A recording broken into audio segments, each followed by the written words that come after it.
The hits on BlackRock's on our website was 3,000 on COVID, 3,000 hits on a monetary policy, and 600,000 hits on Bitcoin. So what that tells you is Bitcoin has caught the attention and the imagination of many people. Many people are fascinated about it. Many people are excited about it. That was the CEO of BlackRock basically showing the crazy amount of interest there is in cryptocurrencies. Now, there are some people commenting now that this is a couple years old. Not really sure why that matters because of two main things. And let me show you. First of all, Pompliano said, waiting for the Bitcoin was failing until Wall Street saved it headline, and about a day later it came up. BlackRock's Larry Fink goes from Bitcoin skeptic to a perceived savior. And also take a look at this, how it started versus how it's going. BlackRock CEO Larry Fink, back in 2017, calls Bitcoin an index of money laundering. And right now, just a week or so ago, BlackRock filed for the Bitcoin spot ETF with Coinbase as a crypto custodian, showing faith in Coinbase, showing a middle finger to the SEC, and showing their adoption and believing in crypto. You have to understand, guys, as I've said before, this is a big money game. These guys can't just be like, you know what, we're bullish on it, let's act upon it. If only things were that simple. No, the way it works is they're going to get exactly what they want when they want it because they're literally the biggest asset managers in the world. If you can't comprehend that if these guys want a lower price or they want to build something, the moment there's crazy amounts of fear, well, then we're just not on the same page because I believe that firmly. Anyway, we can sit here stressing about how BlackRock's got power over the SEC. We do not know. What we do know, though, is that they're very tiring. Cameron Winklevoss said, almost feeling sorry for Gary. Must get so tiring talking of both sides of your mouth. In May 2021, exchanges trading in these crypto assets do not have a regulatory framework either at the SEC or our sister agency, the CFTC. And in June of 2023, he says they know how to register because Gensler basically is rejecting the idea that Coinbase and Robinhood couldn't comply with the SEC because they know how to do it. Even though a little while ago, he said there's basically no way to do it, which is really funny. Now, since I cover crypto news as a concept, I also want to get you guys some other interesting news. And before we do that, make sure you press that like button because why not? Anyway, there's something really interesting happening in the Bored Ape Yacht Club. So this is like NFT talk, right? But these things used to be pretty highly priced, 50, 100 Ethereum, whatever. At some point, some NFTs were definitely, I think like $400,000 as a basis. And right now they're only 40 Ethereum. But basically, Big Brother Machi was a very well-known person in the crypto space, which is really funny. He's been dumping about 40 of these monkey pictures, and apparently right afterwards is buying the dip again, which is kind of funny. But yeah, he's basically crashed for a good part the entire Bored Ape Yacht Club, where right now the floor is at like 35 Ethereum or so, which is really crazy to see. That one of the most hyped up Ethereum NFT projects is dying out so much, and it leaves me to wonder, do you guys believe in NFTs? Yes or no? Let me know in the comment section down below. I believe in them as a concept, but I think this profile picture craze, yeah, I'm not that big a fan. I have some, don't get me twisted, but I'm not necessarily that excited about it. But I will say that NFTs are pretty cool. And for rewards programs, all that stuff, I think that would play an integral role in the future of finance and future of, services in general. But the way we're treating them right now, I think is quite stupid in a lot of ways. With regards to Binance, Belgium ordered Binance to seize crypto services in the country. Not too good. And it makes me think, is this Sam Bankman-Fried who's just snitching the living crap out of CZ or something? Because all of a sudden, there's a massive attack against Binance, and it seems more targeted. First, it was the US, I think.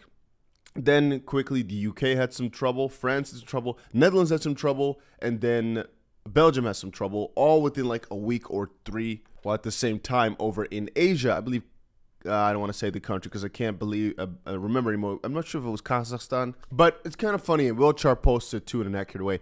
Banning crypto may not be the best way of mitigating the associated risks, the IMF said.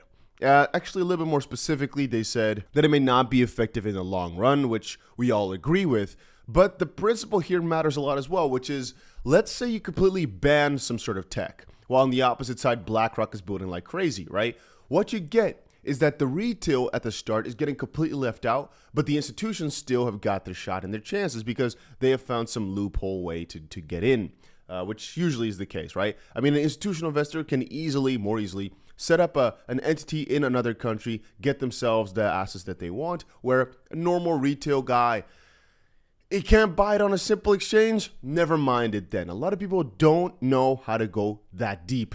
And with institutions, they usually will be able to find a way. So effectively what they're doing then, the SEC and all these entities, is just letting the people stay broke. That's the way I see it. While letting these institutions get all the money. And to get back to it, right now about 80% of all the Bitcoin out there is in profit. And don't think about how much money you're in profit right now. Don't think about, oh, I'm a little bit of a loss. Just think about where this shit, wait a minute. Where this stuff, I'm not going to edit that out. We're going to keep it in.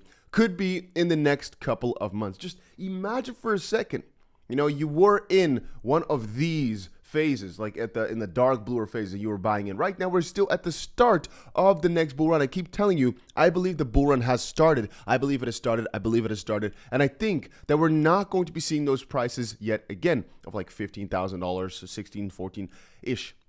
That we saw a couple of months ago. What I do believe is that there is a chance for one slight little pushback for just a couple days, maybe a week or two or so, right? But the general direction from here on forward is upwards. I still highly believe that. And then before we move on, I want to quickly say, if you've not done it yet, make sure you put that notification bell on, because what if the Ripple lawsuit settles? What if some of the lawsuit settles? What if something crazy gets happening, and somebody gets sued again? You want to be notified, so put it on. And I've also been interestingly following the whole story with regards to, let me quickly refresh my Twitter, with regards to ETH, Ben, and all these guys with these meme coins. Man, it is crazy the amount of stabbing in the back that these guys are doing. BitBoy is in some crazy drama, and a couple of others are too. You can see there's crazy threads being written, and I'm just saying, please be careful over on Twitter, because these guys are all shooting each other, and it's fun for me to watch as an outsider. Hey, look at that. Hey, that's a slam of a dunk. Damn. But at the end of the day, it's very vague, and it's just them stabbing each other, talking about how the other has scammed many people. And so I'm just being skeptical with all those guys. Anyway, there's something else that was interesting. Huber said, let me get this straight. For more than 2 years, we have put forward the conspiracy theory that JPMorgan systematically bribed the SEC under Trump to obtain a regulatory monopoly for its own crypto technologies. Now it comes out that JPMorgan deleted 47 million emails from the most suspicious period before the Hinman speech, which just happened to be part of current subpoenas and investigations. And they coincidentally forgot to save all other text messages and reports during the Trump administration too. Now, you can't forget that, I think. What you can is accidentally delete it, right? It could be possible. I'm a human being too. I'm a businessman too. I understand that sometimes it's just stored somewhere and it gets lost. What is impossible, though, is to delete almost every single trace of it. That is difficult. And it's also quite irresponsible to do that with documents that are this important. So let's hypothetically speak and say that let's call it 9 years from now, they're looking back at these documents, even 5 years from now, like, well, it's taking up 75 terabytes. We got rid of it. It was so much. We didn't know we had to keep it. Fair. But let's say we're talking about, in this case here, 5 years ago, of documents that had, because I'm talking the first example about just some random ass records, just nothing important from the whole period. They just systematically destroy evidence, because that's what I'm calling it, from 7 years ago. Okay, 9 years ago. I personally think they should keep it at least like 13 years or so. But now, in this case here, we're talking about critical documents from a critical period that they knew were critical because it's JPMorgan. They're not stupid in the brain. No, accidentally got rid of it. That makes no sense, right? That makes no sense. And so they're getting a fine from the SEC, but JPMorgan doesn't care about money. And you can see here, the SEC fined them $4 million for deleting 47 million emails. Well, what is $4 million for that, right? The importance can be hundreds of millions of dollars worth. It's crazy.